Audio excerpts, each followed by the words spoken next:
Hello viewers, আসসালামু আলাইকুম। বরাবরের মতো আপনাদের নিকটে আবারও হাজির হতে পেরেছি। যারা এই অনলাইন ডট চ্যানেলটি নিয়মিতভাবে ভিডিওগুলো দেখছেন তারা অবশ্যই আমাদের প্রতিটি ভিডিওর সঙ্গে প্রতিটি ভিডিওর কানেক্টিভ রয়েছে। হঠাৎ করে হয়তো যে কেউ একটি পর্ব দেখলে সম্পূর্ণ ভিডিওটি বুঝতে পারবেন না, তাই আমাদের পূর্ববর্তী ভিডিওর পর্বগুলোর সঙ্গে পরবর্তী ভিডিওর অবশ্যই মিল রয়েছে। আজকে যে পর্বটি নিয়ে আপনাদের সামনে উপস্থাপন করব সেটি আমরা আবারও এই মাইক্রোসফট ওয়ার্ডে প্রবেশ করব। মাইক্রোসফট ওয়ার্ডে প্রবেশ করার পর আমরা সাধারণত এর আগের পর্বটিতে জাস্টিফাই থেকে আমরা ভিডিও সম্পূর্ণ করেছি। আজকে এই জাস্টিফাইয়ের পর থেকে ভিডিও শুরু করতে যাচ্ছি, তাই আপনারা একটু মনোযোগ সহকারে ভিডিওটি দেখতে থাকবেন। তো দেখুন, এখানে পরবর্তী একটা অপশন দেখতে পাচ্ছি লাইন স্পেসিং, আর এই লাইন স্পেসিংয়ের চিহ্নটি একটি উপর দিকে একটি নিচের দিকে। আমি বরাবরই আপনাদেরকে বলে আসছি যে দেখুন এখানে কোন টুলস দেখতে কেমন, এর কাজ কি, এরা কোন টুলবারে অবস্থান করছে, এই বিষয়গুলো আপনারা অবশ্যই মনে রাখবেন। তাই এখানে এই প্রতীকগুলো যদি আপনারা ভালোভাবে না চিনে রাখেন তাহলে কিন্তু আপডেট ভার্সনে গিয়ে হয়তো অনেকটা বিভ্রান্তির মধ্যে পড়তে পারেন।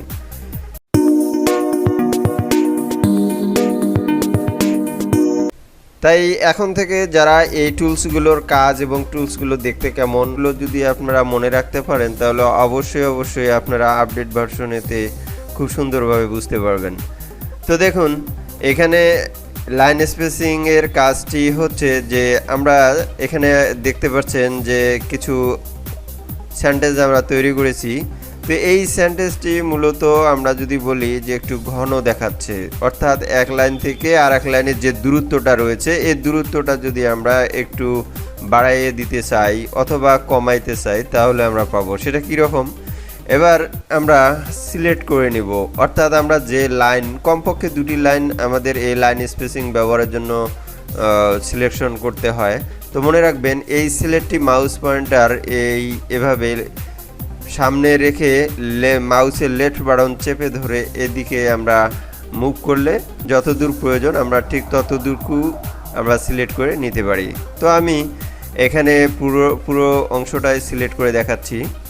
তো সিলেক্ট বলা হচ্ছে এরকম কালো অথবা কোনো কালার, অন্য কোনো কালারও হতে পারে, এভাবেই সিলেক্ট বলা হয়। এভাবে মার্কিং করাটাকেই সিলেক্ট বলা হয়। তো এভাবে সিলেক্ট করে নেওয়ার পরে আমরা এই লাইন স্পেসিংয়ে আসবো। আমরা এই লাইন স্পেসিংয়ের এই ছোট্ট একটি অ্যারো দেখতে পাচ্ছি, এই অ্যারো চিহ্নটিতে ক্লিক দিব। এখানে 1.0 থেকে 3.0 পর্যন্ত রয়েছে, আমরা একটি একটি করে চেক দিয়ে দেখব। দেখুন যদি এর থেকে এই লেখাটি একটু ঘন মনে হয়, একটু লাইন স্পেস বাড়িয়ে দিতে চান তাহলে 1.5 দিলে দেখুন একটু বাড়িয়ে গেল। এরপরে আপনি আপনার প্রয়োজন অনুসারে এখানে 2.0 ব্যবহার করতে পারবেন, 2.5 ব্যবহার করতে পারবেন, 3.0 ব্যবহার করতে পারবেন।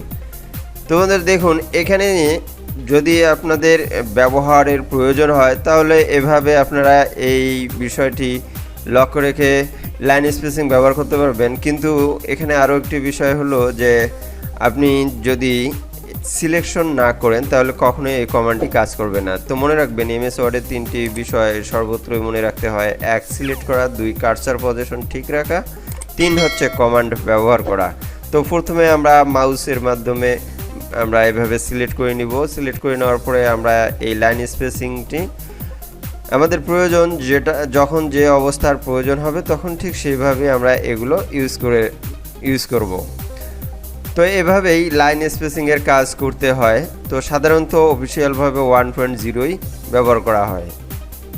তো এরপরে আমরা গুরুত্বপূর্ণ আরেকটি সেকশন দেখব, সেটি হচ্ছে দেখুন এখানে নাম্বারিং, অর্থাৎ আমরা ক্রমিক সংখ্যা ব্যবহার করি। এখানে ছোট ছোট করে লেখা রয়েছে দেখুন 1 2 3, এটি হচ্ছে নাম্বারিংয়ের কাজ। অর্থাৎ আমরা অনেকে জানি যে অনেক পুস্তকে অথবা অনেক সময় খাতায় আমরা ক্রমিক সংখ্যা ব্যবহার করে থাকি সিরিয়াল অনুপাতে। তো আমরা এমন একটি সিরিয়াল বা ক্রমিক সংখ্যা অটোমেটিকভাবে দিব। তো এটা আমি দেখিয়ে দিচ্ছি। নাম্বারিংয়ের গায়ে ক্লিক করলে আমরা দেখতে পাচ্ছি 1। দেখুন এটি মূলত প্রতি লাইনে ব্যবহার করা যায়, একটি প্যারাগ্রাফ হিসেবেও এই নাম্বারিংটি ব্যবহার করা যায়। তবে মনে রাখবেন এখানে দেখুন যে এই বেশ কিছু লাইন, অর্থাৎ 6টি লাইন এখানে রয়েছে। 6টি লাইনের সমষ্টিগতভাবে এখানে ক্রমিক সংখ্যা দেখাচ্ছে 1। তো কথা হচ্ছে যে 6টি লাইনে এখানে 1 কিভাবে হয়। আমরা যদি কখনো মনে করি যে প্রতিটি লাইনে 1 2 3 এভাবে ক্রমিক সংখ্যা সাজাবো, তাহলে সেক্ষেত্রে আমরা কিভাবে এই লাইন স্পেসিংটি ব্যবহার করব। দেখুন, আপনি যখন একটি সেন্টেন্সের সর্বশেষে আপনার এই কার্সর পয়েন্টার রাখবেন, এরপরে আপনি যদি কিবোর্ডে ইন্টার বাটনটি প্রেস করেন তাহলে আর 2 চলে আসবে। তো এভাবে দেখুন, আপনি যতক্ষণ পর্যন্ত ইন্টার প্রেস করেননি, কিবোর্ডে ইন্টার প্রেস করেননি, ততক্ষণ পর্যন্ত কিন্তু নাম্বারিং দিবে না। তো এইভাবে আমরা যদি কোনো লেখা এভাবে লিখি, তো এভাবে লাইন চলতেই থাকবে। এরপরে আমরা যদি আবারও ইন্টার প্রেস করি তাহলে দেখতে পারবো যে 3য় নম্বর চলে আসছে। যতক্ষণ পর্যন্ত আমরা এভাবে লিখতেই থাকবো বাট ইন্টার প্রেস করবো না, ততক্ষণ পর্যন্ত কোনো ক্রমিক সংখ্যা ব্যবহার করতে পারবো না। তো দেখুন, আমি এখানে 3 নম্বরে দেখাচ্ছি। যদি ইন্টার প্রেস করতাম তাহলে 4 আসতো। যেহেতু আমি ইন্টার প্রেস না করে এভাবে লিখে যাচ্ছি, সেহেতু এখানে দেখাচ্ছে 3। তো এরপরে আমি যদি ফুল স্টপ দেই বা না দেই, এরপরে যদি আমি ইন্টার প্রেস করি তাহলে 4 নম্বর দেখতে পারবো। তো এভাবে আসলে ক্রমিক সংখ্যাগুলো ব্যবহার করতে হয়, এটা অটোমেটিকভাবে, যেটি মূলত আমরা হাত দিয়ে অনেকে লিখে রাখি। তবে মনে রাখবেন, হাত দিয়ে লিখলে একটু সমস্যা হয়। যেমন আমি হাত দিয়ে লিখলে কি হবে, আর এই সেটিংসের মাধ্যমে যদি আমরা এই টুলবারের মাধ্যমে যদি আমরা নাম্বারিং ইউজ করি তাহলে কি হবে সেটি আমি দেখাচ্ছি। তো এখানে একটু বিষয়টি বুঝবেন। দেখুন, এখানে আমি এবার 3 নম্বরটি আমি কেটে দিলাম। তো দেখুন, মাঝখান থেকে আমি 2 নম্বর অর্থাৎ আমি এই লাইনটি কেটে দিব।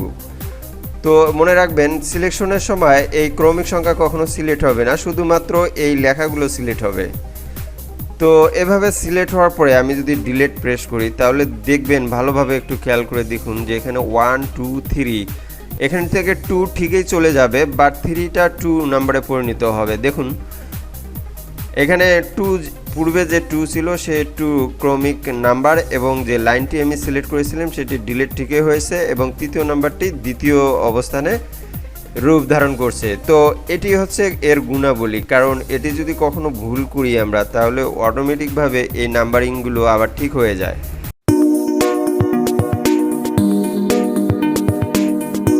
তো আমরা যদি এই ক্রমিক সংখ্যা আবার তুলিয়ে দিতে চাই তাহলে আবারও আমরা এভাবে সিলেক্ট করে নেব। এরপরে আমরা এই নাম্বারিংয়ের গায়ে ক্লিক দিলে এভাবে নাম্বারিংটি চলে যাবে।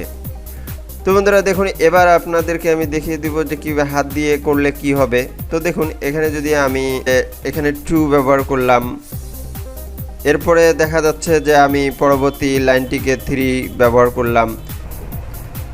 এভাবে যদি আমরা ক্রমিক সংখ্যা ব্যবহার করি তাহলে কি সমস্যা হতে পারে। 1 থেকে আমি 6 ক্রমিক সংখ্যা এখানে ইউজ করেছি। তো দেখুন, এরপরে আমি এই লাইনগুলো কেটে দিচ্ছি। এখন যদি আমি এই 3 নম্বরটি সিলেক্ট করি, তো এরপরে আমি যদি এই সিলেক্ট করার পরে ডিলিট করে দিই, তাহলে এবার একটু খেয়াল করুন যে দেখুন, এখানে 1 2 3 ডিলিট করে ফেলছি, 4 5 6। তো এবার তো যদি ক্রমিক সংখ্যা আমরা যদি মেনটেন্স করতে চাই তাহলে অবশ্যই আমাদেরকে আবারও এই 2-এর পর থেকে 4 5 6 এই ক্রমিক সংখ্যাগুলো আমাদেরকে নতুন করে আবারও টাইপ করে দিতে হচ্ছে। বাট এটা কিন্তু ক্রমিক যদি আমরা এই নাম্বারিং থেকে ব্যবহার করতাম তাহলে কিন্তু এই সমস্যাটা হতো না। তাই আমরা টাইপিংয়ের ক্ষেত্রে অনেক সময় ভুলেও যেতে পারি, সেক্ষেত্রে কিন্তু আমাদের এই নাম্বারিংটি ইউজ করা উচিত। তো আশা করছি আপনারা এই নাম্বারিংয়ের ব্যবহারটি বুঝতে পারছেন। নাম্বারিংয়ের পরিবর্তে কিছু প্রতীক ব্যবহার করা হয়, সেটিকে বলা হয় বুলেটস। তা আমরা বুলেটসের ব্যবহারটা দেখব ঠিক এভাবে। তো দেখুন, আমরা যদি এই একই নিয়মে আমরা যেভাবে নাম্বারিং সিলেক্ট করে নাম্বারিং ইউজ করেছি ঠিক সেভাবেই আমরা বুলেটস ব্যবহার করব। নাম্বারিং হয় ব্যবহার করতে হবে, নতুবা আমাদেরকে এই বুলেটস ব্যবহার করতে হবে, কারণ নাম্বারিংয়ের পরিবর্তে বুলেটস ব্যবহার করা হয়। কাজে আপনারা মনে রাখবেন যে এখানে আগের নিয়মেই যেভাবে আমরা সিলেক্ট করেছিলাম এবং নাম্বারিং ব্যবহার করেছিলাম ঠিক একই স্টাইলে একই নিয়মেই আমরা এখানে বুলেটসের গায়ে ক্লিক দিলে এরকম কালো বিন্দু দেখতে পাবো। তবে মনে রাখবেন, এই বুলেটসগুলো বিভিন্ন রকমের হতে পারে। পরবর্তী ক্লাসে হয়তো বুলেট সম্পর্কে এবং নাম্বারিং সম্পর্কে আরও কিছু জানতে পারবো।